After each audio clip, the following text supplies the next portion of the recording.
The sterile white walls of the medical facility on Kepler Station seemed to close in around Vexstar as he sat across from the galactic correspondent. The antiseptic smell burned his sensitive nostrils, reminding him of the field hospitals where he had watched too many of his comrades die. His purple-scaled hands trembled slightly as he adjusted the neural translator attached to his elongated skull. The device hummed softly, converting his thoughts into words the correspondent could understand. 3 years had passed since the Battle of Proxima Ridge, and he was one of only 12 Hegemony survivors from that nightmare. 12 out of nearly 50,000 elite warriors. The number still didn't make sense to him, even now. The correspondent, slender Altarian with silver skin and compassionate blue eyes, leaned forward in her chair. Her name was Zarelyn, and she had covered wars across the galaxy for decades, but nothing in her experience had prepared her for this story. Take your time, Commander Vexstar. The galaxy needs to hear what really happened out there. Vexstar's 6 eyes blinked in sequence, a sign of deep distress among his kind. Each blink brought back flashes of memories he wished he could erase. Explosions, screaming, the sound of human laughter echoing through the smoke and debris. We called them the soft ones before we met them in battle, he began. His voice barely above a whisper. The irony wasn't lost on him now. His own species stood nearly 8 feet tall, with natural armor plating and strength that could crush steel. The humans looked so fragile in comparison, with their thin skin and small frames. Our intelligence suggested they were weak, divided, primitive. Their planet was torn apart by constant wars between their own kind. We thought this made them easy prey. He shifted uncomfortably in the specially designed chair, his tail coiling and uncoiling with nervous energy. We had conquered 47 star systems using the same tactics. Orbital bombardment first, to break their spirit, then ground assault with overwhelming force. Finally, psychological warfare to crush any remaining resistance. It worked every time, every single time. The Hegemony had been expanding across the galaxy for 3 centuries. They were master tacticians, their military academies the finest in known space. Each conquest followed the same pattern. Arrive with superior firepower. Demonstrate their strength, accept surrender, integrate the new territory. Clean, efficient, predictable.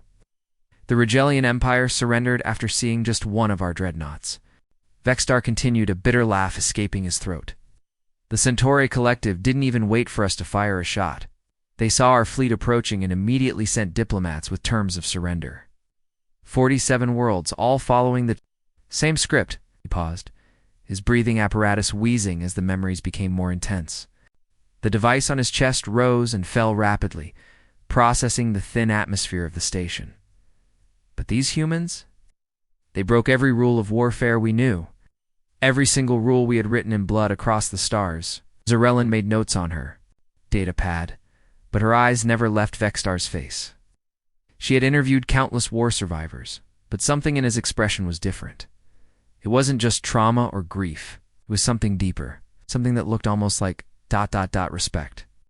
When we arrived at their first colony world, Vexstar continued, we expected the usual response: fear, panic, desperate calls for mercy. Instead, their planetary governor sent us a message that our translators couldn't properly interpret. The tone ... The tone was almost cheerful, like we had just announced a celebration instead of their destruction. The memory played out in his mind like a vid recording he couldn't stop. The human settlement of New Aberdeen nestled in a valley, between purple mountains. From orbit, it looked peaceful, almost quaint. Farmers working in fields, children playing in streets, the slow rhythm of civilian life. When we destroyed their cities, they celebrated, he said, his voice growing stronger with the terrible truth of it. Actually celebrated. We watched through our scopes as survivors danced in the ruins of their homes. They were cheering, Commander, cheering as their world burned around them. Zarelyn's datapad slipped from her fingers.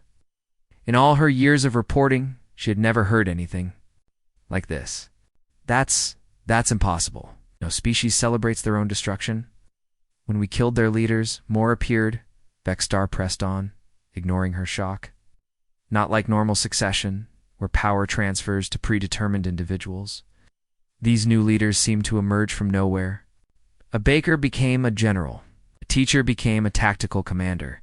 A child became a spy master, or already, as if they had been waiting their entire lives for this moment.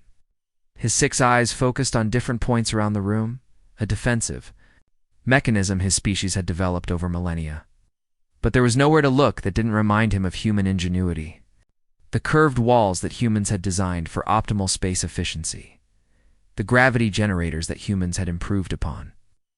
The very air recycling systems that bore the mark of human engineering. When we cornered them, ...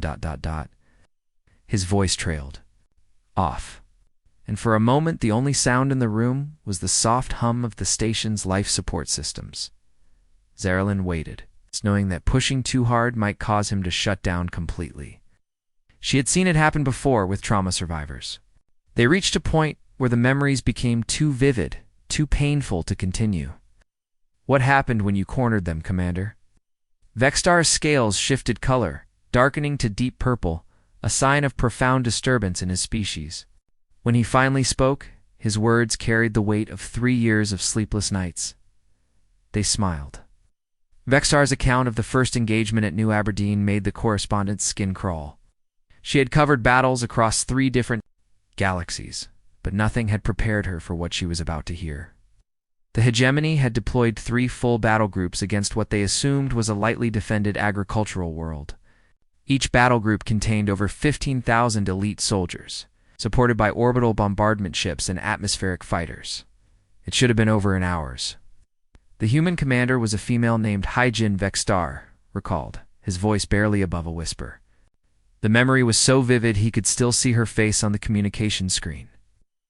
She had been young, maybe 30 standard years, with dark hair pulled back in a simple ponytail. Nothing about her appearance suggested she was a military leader. When we offered her the standard terms of surrender, she laughed. Actually laughed. The sound had confused the entire Hegemony command staff. Laughter wasn't in their database of expected responses. Anger, desperation, bargaining. These were normal, but laughter, that was something entirely new. Then she said something that our translators couldn't properly convert. But it roughly meant come and try it, Vextar continued. But the way she said it, there was joy in her voice. Like we had just invited her to play her favorite game. First wave of Hegemony forces had descended from orbit in standard formation. Dropships screaming through the atmosphere, their hulls glowing red-hot from atmospheric entry. The sound alone was designed to terrorize defending populations. It had worked on 47 previous worlds.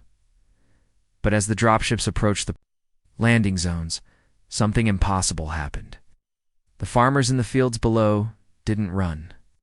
They stood up from their work, shielded their eyes from the sun, and watched the invasion force approach. Some were actually pointing and seemed to be discussing the ships like they were commenting on the weather. We landed expecting to find civilians cowering in their homes, Vextar said, his breathing apparatus working harder as the memory intensified. Instead, we found empty towns. Not abandoned, empty. Like everyone had simply vanished into thin air. The battle that followed defied all military logic. Within minutes of landing, Hegemony forces began taking casualties from impossible angles. Shots came from buildings that scanners showed were empty. Explosions erupted from underground tunnels that shouldn't have existed. The humans had turned their entire planet into a battlefield, and every single civilian was a combatant. Humans, civilians, farmers, teachers, children had transformed overnight into guerrilla fighters, Vextar continued. But it wasn't overnight. We learned later they had been preparing for this moment their entire lives. Every human child learned to fight before they learned to read. Every farmer knew how to build explosives from fertilizer. Every teacher could coordinate military operations. An elderly human named Dongsu became legendary among the survivors. He had been a simple crop farmer, tending to grain fields that stretched to the horizon. But when the Hegemony hover tanks rolled across his land, destroying decades of work in minutes, something changed in the old man. Dongsu had somehow rigged their farming equipment into electromagnetic pulse devices that disabled our hover tanks. Star said, a note of admiration creeping into his voice despite himself. Machines that should have been harvesting crops were suddenly killing our most advanced vehicles. He turned plowshares into weapons of war in a matter of hours. The old farmer had used his knowledge of agricultural machinery to create pulse generators from irrigation systems. Combined harvesters became mobile weapons platforms. Even the grain silos had been converted into missile launchers. The humans had weaponized their entire civilization. But the moment that broke something fundamental in Vexstar's understanding of war came later that day. Hegemony forces had managed to establish a command post in what appeared to be an abandoned school.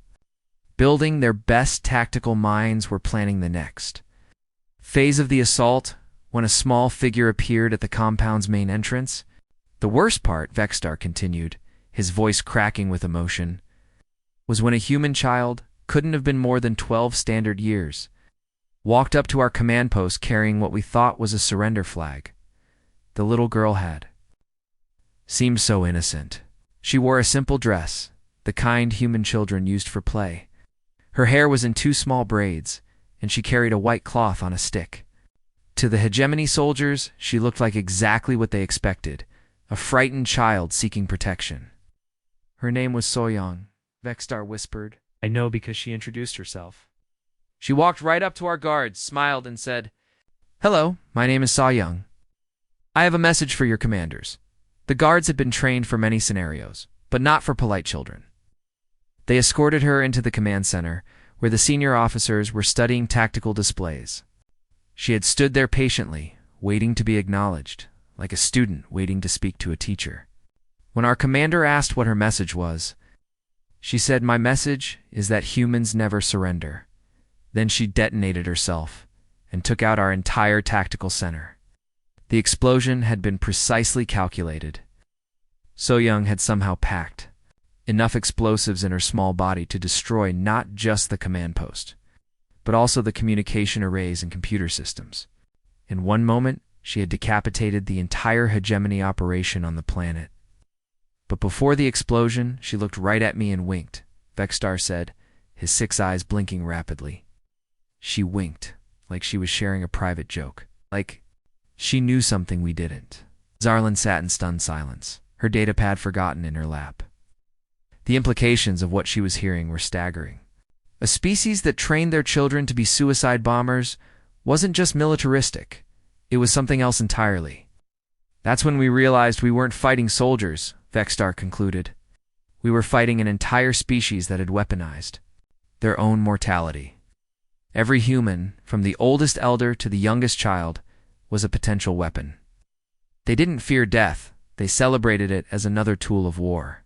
The rest of the battle had been a nightmare of impossible tactics and inhuman determination. Humans who should have been dead kept fighting. Positions that should have been secure were constantly under attack. And through it all, the humans kept laughing. We thought we understood war, Vexstar said quietly. We thought we were the apex predators of the galaxy. But we were wrong. We were just prey that hadn't met the right hunters yet. The siege of Terranova marked the moment when the hunters became the hunted. Vexstar's account grew increasingly disturbing as he described humanity's adaptation to warfare. His scales had darkened to an almost black purple, and his breathing apparatus worked overtime as he recalled the nightmare that had lasted for months. We had them surrounded, no supplies, no reinforcements. By every tactical analysis, they should have surrendered within days. Instead, they began to hunt us, Vexstar said, his voice carrying a tremor that hadn't been there before. Terranova was supposed to be our greatest victory. Million humans trapped in a city with nowhere to run. We controlled the skies, the seas, and every road leading in or out. The Hegemony had deployed their most advanced siege tactics. Energy barriers surrounded the city, preventing any escape. Orbital platforms monitored every movement from above. Automated drones patrolled the perimeter day and night. It was a perfect cage, designed by the galaxy's best military minds. But the humans had other plans. The first sign something was wrong came on day 3. Vexstar continued. A human engineer, named Kita, had somehow hacked into our communications and was broadcasting human music across all frequencies. At first, we thought it was just defiance, a final act of rebellion before their inevitable surrender. The music had been strange to hegemony ears, rhythmic patterns that seemed to follow no logical sequence, voices that rose and fell in ways that made no sense. But it wasn't just noise, it was psychological warfare of a kind they had never encountered. Humans had learned that certain frequencies disrupted hegemony, nervous systems, Vexstar explained, his 6 eyes blinking in different patterns as the memory overwhelmed him. Our soldiers started experiencing headaches, nausea, and disorientation. Some began hallucinating. Kite had turned their primitive music into a weapon that attacked our minds. The engineer had somehow managed to tap into the hegemony zone, communication satellites, using their advanced technology against them. Every order, every status report, every casual conversation between soldiers was accompanied by the haunting melodies of human war songs. The psychological effect was devastating. We tried to jam the signals, but every time we blocked one frequency, Kite would find another. He was playing with us, like a cat playing with wounded prey, Vexstar said. But the music was just the beginning. The real horror was still to come. Then there was Jaehoon, their field commander. He started wearing the armor of our fallen as trophies, Vexstar continued, his voice dropping to almost a whisper. The first time we saw him, he was wearing the helmet of Commander Zixtel, one of our most decorated officers. But that wasn't the worst part. Jaehoon had been a university professor before the war, teaching ancient literature to human students. But the siege had transformed him into something else entirely. He moved through the ruins of Terranova like a ghost, appearing and disappearing at will, always one step ahead of the hegemony forces. But worse than that, he learned our language. He would speak to us in perfect hegemony dialect, telling us exactly how he planned to kill us, Vexter said, his breathing becoming more labored. His accent was better than some of our own officers. He had studied our speech patterns, our grammar, even our cultural references. And he used that knowledge to terrorize us. The psychological impact was immediate and devastating. Hegemony soldiers would receive what sounded like orders from their own commanders, only to walk into carefully prepared ambushes. Jaehoon would call out to them in the darkness, using the names of their fallen comrades, describing in perfect detail how he had killed them. And he always kept his promises, Vexstar added with a shudder. If he said he would take out a patrol at dawn, they would be dead by sunrise. If he promised to destroy a supply convoy, it would be burning wreckage by evening. He turned psychological warfare into an exact science. The turning point came on day 15 of the siege. The hegemony forces had been steadily wearing down, the human defenses pushing deeper into the city with each passing day. Victory seemed inevitable, but then the humans stopped defending fixed positions and melted into the urban ruins.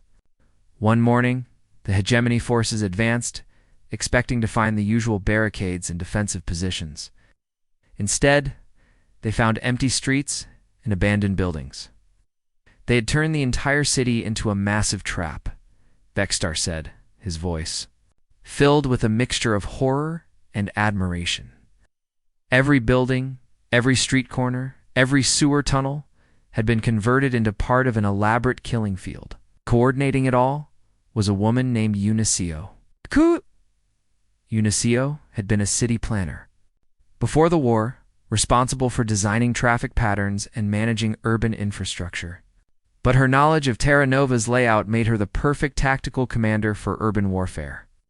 She knew every pipe, every electrical conduit, every forgotten basement in the city. She had mapped out ambush points that gave the humans perfect fields of fire while keeping them completely hidden, Vexstar continued. Our soldiers would enter what looked like empty buildings, only to find themselves surrounded by humans who seemed to appear from the walls themselves. The ambushes were works of art in their precision. Hegemony squads would be allowed to penetrate deep into the city, following what appeared to be clear paths through the ruins. But every step was being monitored, every movement tracked and analyzed. Unicio had turned the entire city into a giant spider web. With herself at the center, Vexstar said, she could see everything, anticipate every move we made. and she used that knowledge to pick off our forces one by one. The humans had created a network of tunnels, hidden passages, and concealed positions that allowed them to move through the city like ghosts. They would strike without warning, inflict maximum damage, and disappear before the Hegemony forces could respond. They knew our patrol patterns, our eating habits, even our sleep cycles, Vexstar said, his voice barely audible now.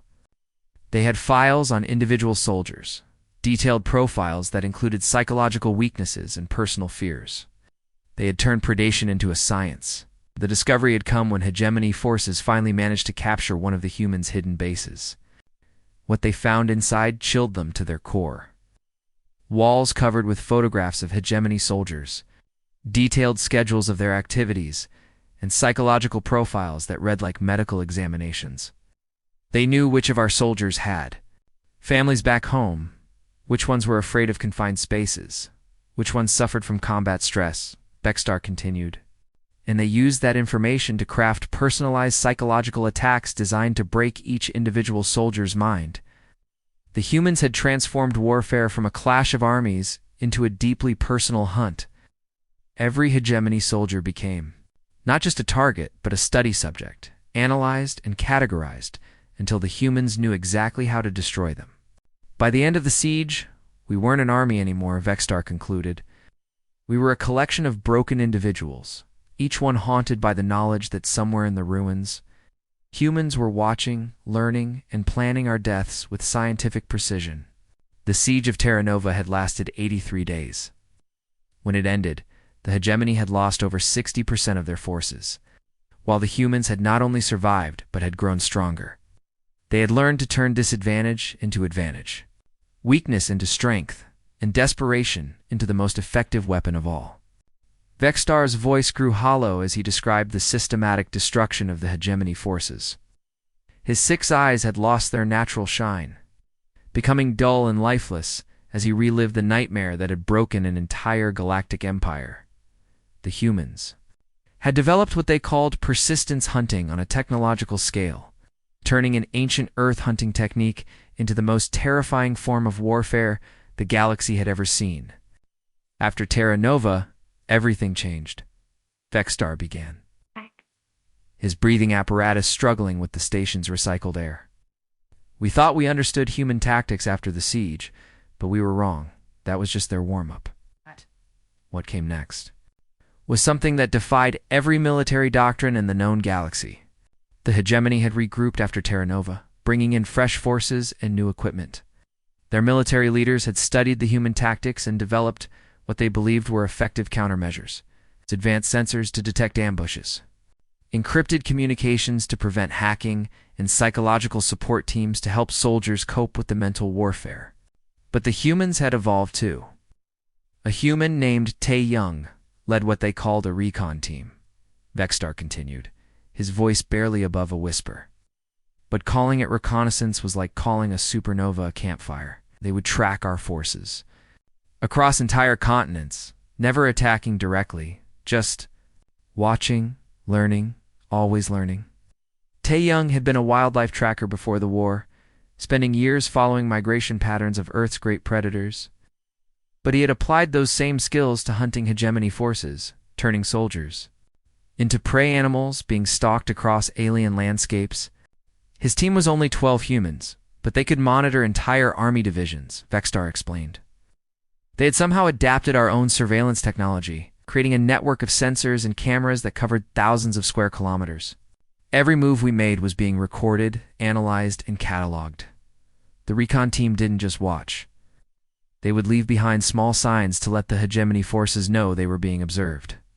A piece of equipment moved slightly out of place. A message carved into a tree in perfect Hegemony script, sometimes just footprints in the mud, deliberately placed where patrols would find them. They would leave behind small signs, a piece of equipment here, a message there to let us know. They were always nearby, Vexstar said, his scales rippling with remembered fear.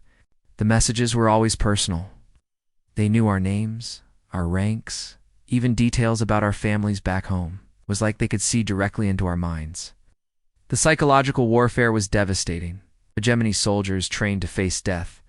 In combat, found themselves completely unprepared for the constant feeling of being watched. Every shadow could hide a human observer. Every sound could be a camera activating. Every moment of privacy could be an illusion. Hegemony soldiers began to crack under the constant surveillance, Vexstar continued. These were elite warriors who had conquered dozens of worlds, but the humans broke them without firing a single shot. Some refused to leave their bunkers. Others started firing at shadows, wasting ammunition on imaginary targets. The paranoia spread like a plague through the Hegemony ranks. Soldiers would spend hours searching their equipment for hidden cameras. They would change patrol routes randomly, trying to avoid predictable patterns. Some stopped eating, convinced that the humans had poisoned their food supplies. But the worst was yet to come. The human Inho was the worst of them all, Vexstar said, his voice dropping to barely audible levels. He could mimic our voices perfectly. It's not just the sounds, but the speech patterns, the personal quirks, even the emotional undertones that made each voice unique. Inho had been a voice actor before the war, skilled at creating different characters for entertainment programs. But he had turned that talent into the ultimate weapon of deception. Using captured communication, equipment, and advanced voice synthesis technology, he could perfectly replicate any Hegemony officer's voice. We would receive orders in our own, commanders' voices, only to walk into carefully prepared ambushes, Vexstar explained. The orders were always tactically sound, following proper military protocol. There was no way to tell they weren't genuine until it was too late. The effect on Hegemony command structure was catastrophic. Officers stopped trusting communications from their superiors. Soldiers questioned every order, wondering if it came from their real commanders or from Inho's psychological warfare unit. The entire chain of command began to collapse. We stopped trusting our own communications, Vexstar said. Entire battle. Groups would ignore legitimate orders because they couldn't be sure they were real. Meanwhile, false orders sent them marching into kill zones, where humans were waiting with weapons that seemed to know exactly where we would be. Every encrypted channel, every secure frequency, every backup protocol had been compromised and turned into a tool of war. But the final blow was still coming. The humans launched what they called Operation Sunrise, Vexstar said, his breathing becoming more labored as he approached the climax of his nightmare. We thought it was just another tactical strike, maybe an attempt to destroy a single supply depot or communications hub. We were completely unprepared for what actually happened. Operation Sunrise wasn't a single attack. It was a coordinated assault involving every human settlement across 3 star systems. Farmers, factory workers, school children, retired teachers, every single human being had become part of a single massive military operation. Every human settlement across 3 star systems coordinated simultaneous strikes against Hegemony supply lines, Vexstar continued. But it wasn't random chaos. Every attack was precisely timed, perfectly coordinated, designed to create maximum damage with minimum human casualties. The logistics alone should have been impossible, coordinating millions of individual attacks. Across multiple star systems required communication networks, command structures, and planning capabilities that rivaled the greatest military powers in the galaxy. But the humans had done it using civilian infrastructure and volunteer coordinators. Supply convoys that had been traveling the same routes safely for months were suddenly ambushed by groups of human civilians, who seemed to know exactly when and where to strike, Vexstar said. Communication relays were destroyed by human children who had somehow learned to build precision explosives from household chemicals. The attacks continued for 72 hours straight. Every time the Hegemony forces responded to one assault, 3 more would begin in different locations. It was like fighting a forest fire that kept spreading faster than it could be contained. Manufacturing facilities that produced our equipment were sabotaged by their own human workers, Vexstar continued. Spaceports were shut down by coordinated strikes that disabled landing systems and fuel supplies. Even civilian merchants stopped selling food to our forces. The humans had turned their entire civilization into a weapon. Every person, every building, every piece of technology had become part of a war machine that operated with impossible efficiency and coordination. That's when I understood, Vexstar whispered, his voice barely audible over the station's ambient noise. We weren't fighting an army. We were fighting humanity itself. Every human being, from newborn babies to ancient elders, was part of a single organism dedicated to our destruction. The realization had broken something fundamental in the hegemony's understanding of warfare. They had conquered dozens of species, but they had always fought against armies, governments, and military forces.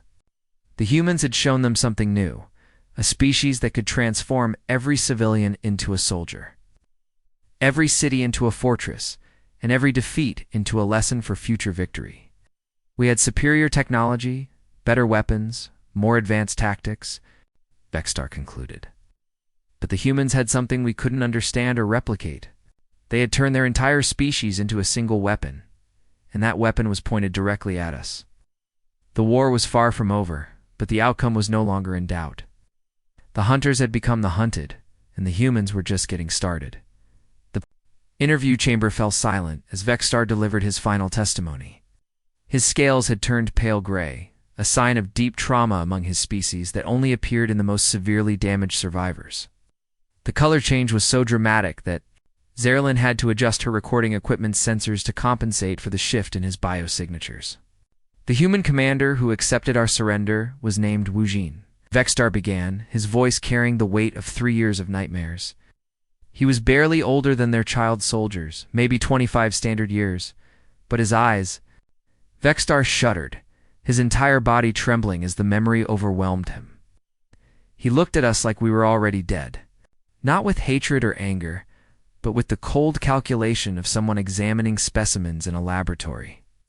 The surrender had taken place on the devastated remains of Kepler-4 for Tabi, where the final battle of the First Human Hegemony War had raged for 6 months. The planet's surface was scarred with massive craters from orbital bombardments, twisted metal from destroyed war machines, the ghostly remains of cities that had been ground to dust by the conflict.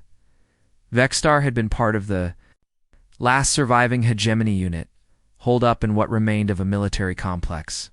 They had been without supplies for weeks, their communications cut, their hope extinguished. When the white flag finally went up, only 43 soldiers remained from the original force of 50,000. Wujin walked into our compound like he owned the planet, Vexstar continued, his breathing apparatus working overtime as stress hormones flooded his system. He wasn't wearing armor or carrying weapons. It's just a simple uniform and a smile that never reached his eyes. Behind him came a dozen other humans, all young, all moving with that terrifying confidence they had developed during the war. The correspondent leaned forward, her recording device capturing every word, every pause, every subtle change in Vexstar's voice. This was the moment that would define her career, the interview that would reshape how the galaxy understood humanity. He said something that has haunted me ever since, Vexstar whispered. I've replayed those words in my mind thousands of times, trying to understand their full meaning, trying to comprehend what kind of species could think such thoughts. Wujin had surveyed the broken hegemony soldiers with those cold, analytical eyes. He had walked among them, occasionally stopping to examine a piece of equipment or study a particular individual. His movements were precise, economical, like a predator that never wasted energy on unnecessary actions. He said, "Thank you for teaching us how to fight a real war. We were getting bored with peace," Vexstar recalled, his voice breaking slightly.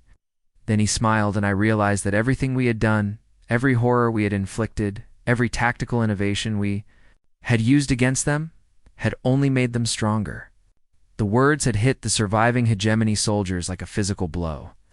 They had thrown everything they had at humanity: orbital bombardments that could crack continents, biological weapons that could sterilize entire ecosystems, psychological warfare designed to break the strongest minds. And the humans had thanked them for it. That smile, Vexstar continued, it wasn't the expression of a victor claiming his prize. It was the smile of a student who had just learned something fascinating. We had taught them our best tactics, our most advanced technologies, our deepest military secrets. And they had absorbed it all, improved upon it, and turned it back against us. Wujin had then done something that no conqueror in galactic history had ever done. Instead of executing the prisoners or sending them to labor camps, he had offered them a choice. They could remain as prisoners of war, treated according to galactic conventions, or they could return to Hegemony space as messengers. He wanted us to go home, Vexter said, his scales rippling with confusion even after all this time. He wanted us to tell our leaders exactly what had happened, exactly what humanity had become. He turned us into weapons against our own people, carriers of fear and despair that would spread through the hegemony like a plague. Vextar stood slowly, his movements pained and deliberate. His injuries from the war had never fully healed, leaving him with permanent damage that served as a constant reminder of his encounter with human warfare. Each step was carefully calculated, each gesture measured to avoid aggravating old wounds. "I'm telling you this because the galaxy needs to understand," he said, his voice growing stronger with conviction. "Humans don't fight wars to win territory or resources. They fight wars to perfect themselves. Every battle makes them more dangerous. Every defeat teaches them new lessons. Every victory shows them new possibilities."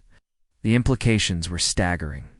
Most species fought wars to achieve specific goals: control of resources, expansion of territory, elimination of threats.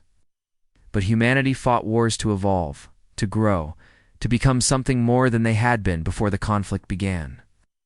"Every battle makes them more dangerous," Vextar repeated, the words carrying the weight of absolute certainty. "They study their enemies, not just to defeat them, but to absorb their strengths and eliminate their own weaknesses. We didn't just fight the humans, we trained them." He moved toward the door, then paused, his hand resting on the control panel. The gesture was deliberate, calculated to give maximum impact to his final warning. "The Hegemony Council is planning another offensive," he said, his voice carrying a note of desperate urgency. "They think they can win with overwhelming force, with new weapons and tactics that humans have never seen before. But I've seen what humans become when they're truly threatened." The intelligence reports had been circulating through Hegemony space for months. Massive fleet buildups, new weapon systems, alliance negotiations with other species who had grievances against humanity. The Council believed that the first war had been a fluke, a lucky break for an inferior species that had gotten fortunate. "Didn't defeat them on those worlds," Vextar continued, his voice growing hollow with the terrible truth. "We taught them to become apex predators. Every weapon we used against them, they learned to use better. Every tactic we deployed, they improved and perfected. Every strategy we attempted, they turned into a lesson in their military academies." As the door slid shut behind him, Vextar's final words echoed in the chamber with the finality of a death sentence. "The humans are coming, and we made them into exactly what they needed to be to destroy us all." Zarellen sat alone in the interview chamber for several minutes, her recording equipment still running, capturing the silence that followed. Vextar's departure, the weight of what she had just heard, was almost unbearable. She had come to document a war story, but she had uncovered something far more terrifying: the birth of a new apex species. News feeds across the galaxy would later report that human expansion fleets had been detected at the edge of Hegemony space, moving with purpose and coordination that suggested they had learned far more from their enemies than anyone had imagined. The fleets were unlike anything humanity had fielded before, incorporating technologies and tactics that bore the unmistakable signature of lessons learned from the First War. But perhaps most disturbing of all were the reports from human diplomatic missions throughout the galaxy. Humanity was no longer just seeking allies, they were recruiting teachers. Every species with advanced military technology, every civilization with unique tactical doctrines, every empire with specialized knowledge of warfare was being approached with the same message: "We want to learn from you." The war was far from over. In fact, it was just beginning. And humanity was no longer the naive species that had stumbled into galactic conflict 3 years ago. They had become something new, something that the galaxy had never seen before, and was completely unprepared to face. The apex predators were coming home. The end.